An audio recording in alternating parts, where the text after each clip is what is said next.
நான் என் பயங்களுக்குள்ள போனேன். நடுங்குற கையோட என் பயணத்தை ஆரம்பிச்சேன். அதுல நிறைய ப்ராக்ரஸ் நடந்திருக்குன்னு பார்த்தேன். இப்ப கூட நான் ஏதாவது பண்ணும்போது, தைரியமா ஏதாவது செய்யும்போது என் கைகள் நடுங்குது.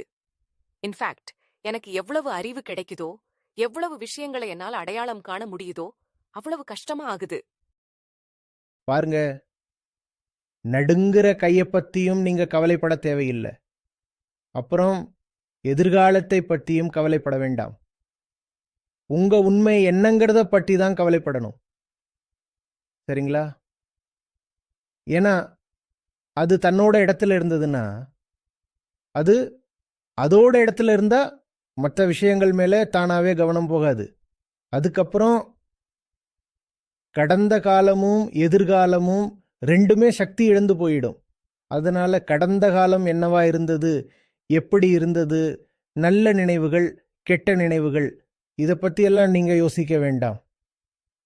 ரொம்ப எதிர்காலத்தை பற்றி கவலைப்படாம இன்னைக்கு உங்களுக்கு எது சரின்னு படுதோ அதை செய்யுங்க.